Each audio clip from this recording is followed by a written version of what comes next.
அஸ்ட்ரோசைன் channel வாயிலாக உலகெங்கும் வாழ்ந்து கொண்டிருக்கும் சகோதர சகோதரிகளுக்கு அன்பார்ந்த வணக்கங்கள் மற்றும் வாழ்த்துக்கள். இன்றைய பதிவு வைகாசி மாத ராசி பலன்கள். இந்த வைகாசி மாதத்தில் கிரகங்கள் எப்படி இருக்குது அப்படின்னு பார்க்கும் பொழுது சனி பகவான் மீன மனையிலேயே தான் இந்த மாதம் இருக்க போகிறார், எந்த மாற்றமும் இல்லை. அதே போல் செவ்வாய் பகவான் ஆட்சி பலத்தோட மேசத்தில் அமர இருக்கிறது. இந்த ராகு கேது எந்த மாற்றம் இல்லை. கேது பகவான் சிம்மத்திலும் ராகு கும்பத்திலும் அமர்ந்திருக்காங்க. இந்த மாதம் வைகாசி முழுவதும் சூரிய பகவான் ரிஷபத்தில் வீட்டிருக்காங்க. மீதி இருக்கக்கூடிய 3 கிரகங்கள் இந்த மாதம் பெயர்ச்சி ஆகிறது. அதில் புதன் பகவான் பார்த்தீங்கன்னா வைகாசி மாதம் 15ஆம் தேதி, அதாவது 29/5/2026 அன்று புதன் பகவான் ரிஷபத்திலிருந்து மிதுனத்துக்கு பயிற்சியாகி அங்கே ஆட்சி பலம் வலிமை அடைய போகுது புதன் பகவான். அதுக்கப்புறம் பார்த்தீங்கன்னா சுக்கிர பகவான், இந்த சுக்கிர பகவான் பார்த்தீங்கன்னா இப்போ மிதுனத்தில் இருக்கக்கூடிய சுக்கிர பகவான் 29, அதாவது வைகாசி மாதம் 25ஆம் தேதி, அதாவது 8/6/2026 கடகமனைக்கு பயிற்சி ஆகிறார். மிக முக்கியமாக இந்த வைகாசி மாதம் வருடாந்திர கிரகம் என்று சொல்லக்கூடிய அனைத்து விதமான சுப காரியங்களை செய்யக்கூடிய அந்த குரு பகவான், தனக்காரக கிரகமான குரு பகவான் இதுவரை மிதுனத்தில் இருந்தார் அல்லவா, இப்போ குரு பெயர்ச்சி நடக்குது. எப்போ சார் அப்படின்னா வைகாசி மாதம் 19ஆம் தேதி 2/6/2026 அன்று குரு பகவான் கடகத்துக்கு பயிற்சியாகி உச்ச பலத்தோடு இருந்து பலனை கொடுக்க போகிறது. அப்போது இந்த கிரக அமைப்புகளை வைத்துக்கொண்டு இந்த வைகாசி மாதம் என்ன பலன், எப்படி இருக்க போகுது, எதை செய்யலாம், எதை செய்யக்கூடாது, என்ன மாதிரியான தெய்வ வழிபாடு உகந்தது என்பதை பற்றி இந்த பதிவில் நம்ம டீட்டெயிலாக பார்க்க போகிறோம். அதற்கு முன்னால் நம்முடைய சேனலில் நீங்கள் ஃபஸ்ட்டு டைம் பார்ப்பவர்கள் என்றால் மறக்காமல் சப்ஸ்கிரைப் பண்ணிக்கிங்க. சிம்ம ராசி அன்பர்களே, வைகாசி மாதம் என்ன பலன் எப்படி இருக்கும் அப்படின்னு பார்க்கும் பொழுது இந்த மாதத்தில், இந்த வைகாசி மாதத்தில் உங்கள் ராசிநாதன் 10ஆம் இடம் என்று சொல்லக்கூடிய தொழில் ஸ்தானத்தில் போய் உட்கார்ந்திருக்கார். ஸோ 10ஆம் இடத்தில் சூரியன் இருந்தால் அங்கே திக்பலம் பெறுகிறது, வலிமை பெறுகிறதுன்னு அர்த்தம். அப்போ ராசிநாதன் வலிமையாக இருக்க போகிறார்.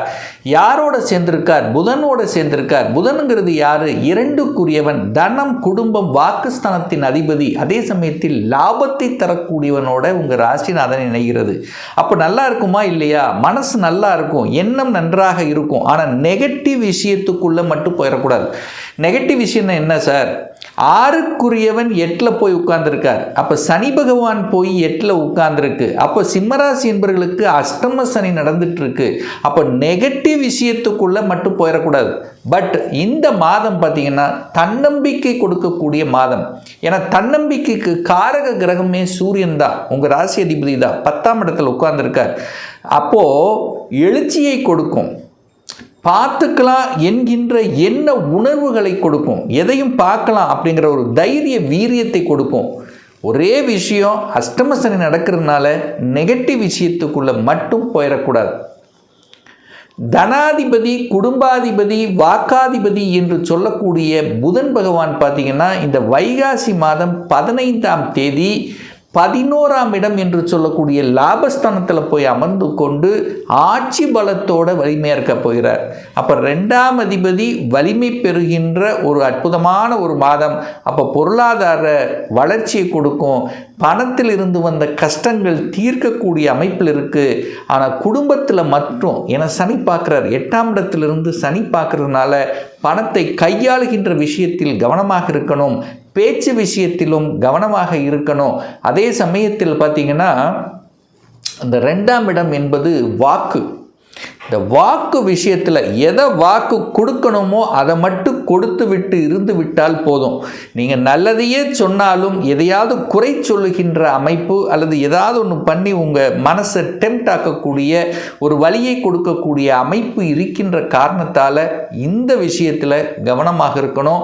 அதுவும் குறிப்பாக சொல்ல போனால் எது வரைக்கும்னா இந்த குரு பெயர்ச்சிக்கு அப்புறம் தான். இந்த குரு பெயர்ச்சிக்கு அப்புறம் எல்லாமே நல்லபடியாக நடக்கும்.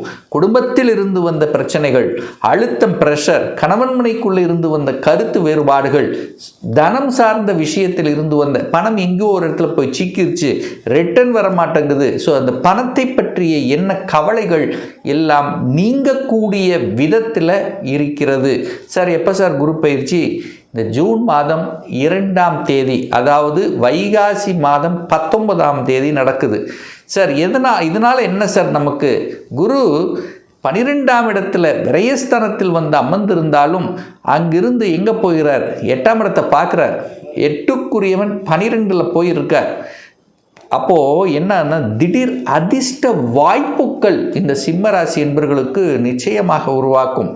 சில அழுத்தங்கள், சில கஷ்டங்கள், ஏன் நம்ம இதுக்கு இருக்கிறோம், எதனால் நாங்கள் கஷ்டத்தை அனுபவிச்சுட்ருக்கோம், இதுக்கெல்லாம் விடை தெரியாமல் இருந்த இந்த சிம்மராசி என்பவர்களுக்கெல்லாம் விடை தெரியக்கூடிய ஒரு காலகட்டமாக இந்த வைகாசி மாதம் நிச்சயமாக அமையப்பெறும்.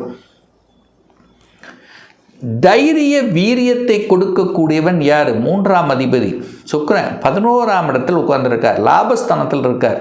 பார்த்துக்கலாம். தைரியத்தோடு செயல்படக்கூடிய தன்மை, பிரயாணங்களை ஏற்படுத்தும், அனுகூலங்களை கொடுக்கும், விற்பனையாகாத நிலங்கள் விற்பனையாகக்கூடிய அமைப்புகள், சந்தர்ப்பங்களை கொடுக்கக்கூடிய அமைப்பு இருக்குது. அதே சமயத்தில் பார்த்திங்கன்னா அந்த விற்பனை நுணுக்கங்கள் நன்றாக இருக்கும்.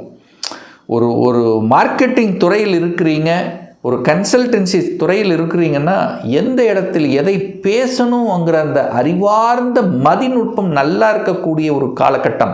ஏன்னா புதனும் ஆட்சி பலத்தோட ஸ்ட்ராங்காக இருக்க போகிறார். அப்போது 3ஆம் இடத்தின் வாயிலாக சில ஒப்பந்தத்தின் மூலமாக சில வரவுகள் ஈட்டக்கூடிய, அதனால் சில நன்மைகள் நடக்கக்கூடிய, அதாவது ஒரு ஒப்பந்தம் அப்படிங்கிறது கண்டிப்பாக எதிர்பார்க்கலாம் இந்த சிம்மராசி என்பர்கள்.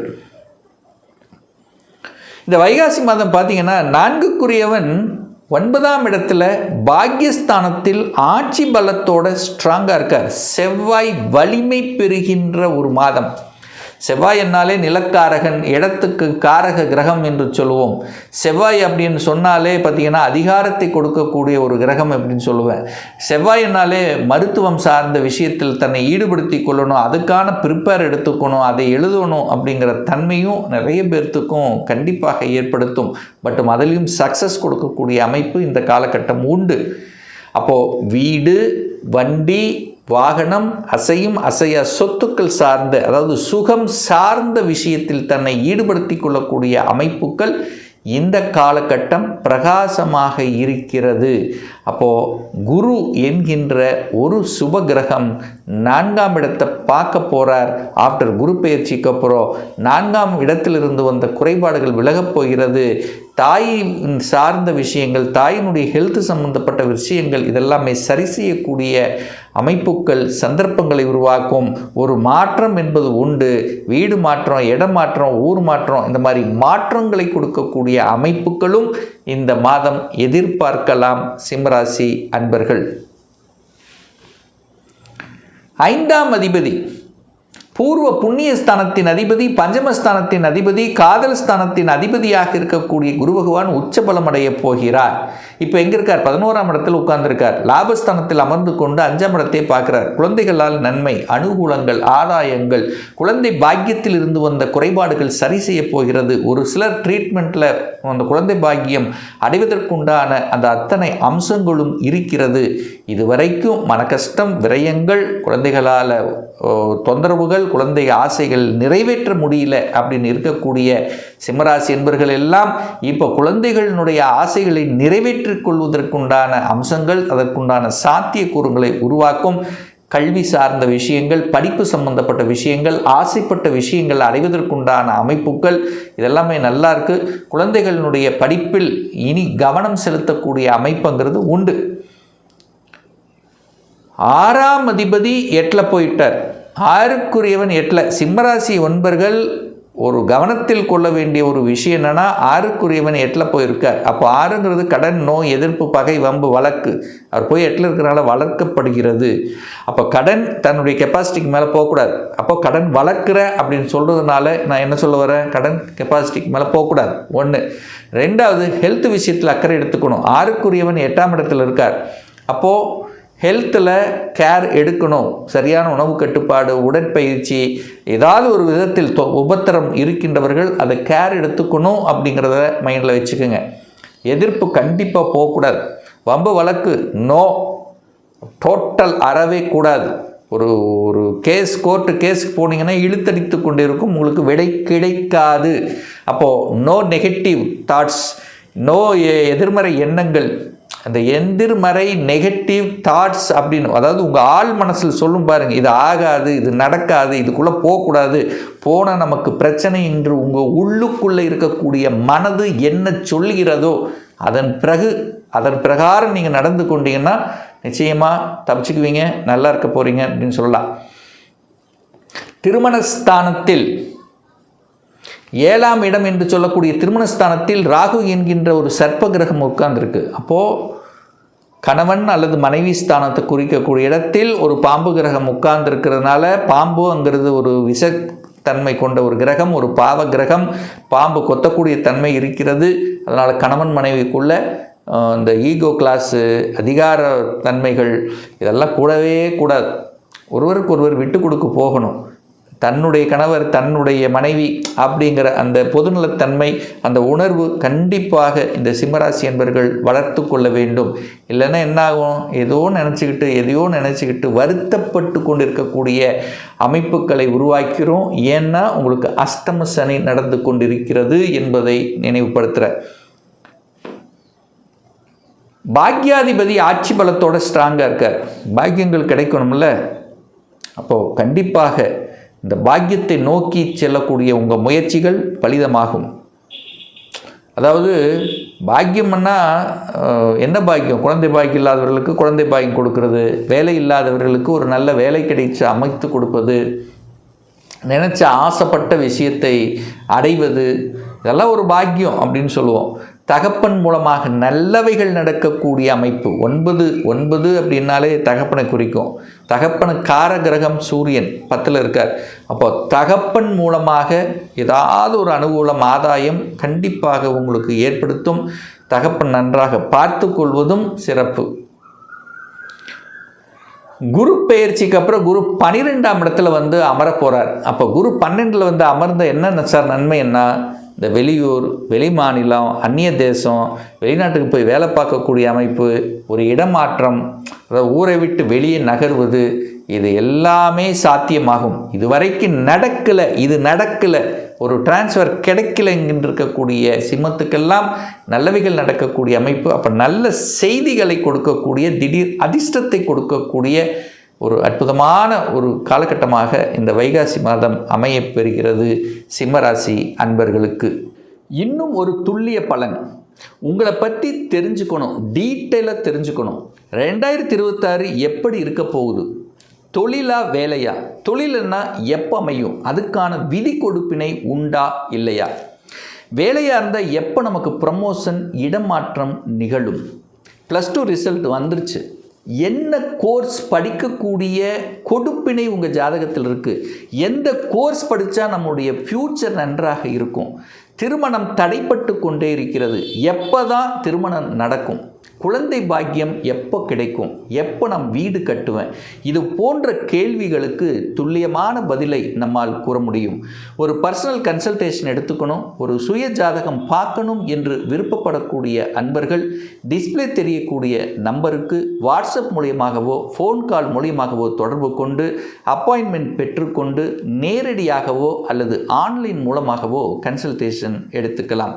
நம்மளுடைய அலுவலகம் கோயம்புத்தூரில் அமைந்துள்ளது. அதாவது கோயம்புத்தூரிலிருந்து மேட்டுப்பாளையம் செல்லும் வழியில் வெள்ளக்கிணர் பிரிவு, அதாவது அன்னபூர்ணா ஹோட்டலுக்கு அருகாமையில் அமைந்துள்ளது. பிரியர் அப்பாயின்மெண்ட் வாங்கிட்டு நேரடியாக கன்சல்டேஷன் எடுத்துக்கலாம். நிச்சயமாக இந்த பதிவு ஏதாவது ஒரு ரூபத்தில் உங்களுக்கு யூஸ்ஃபுல்லாக இருக்குங்கிறதுல எந்தவித மாற்று கருத்தும் இல்லை. இந்த ராசி நட்சத்திர நேயர்கள் அனைவரும் வாழ்க வளர்க வளம் பெறுக என்று எனது வாழ்த்தினை தெரிவித்து கொண்டு விடைபெறுகிறேன். நன்றி, வணக்கம், வாழ்த்துக்கள்.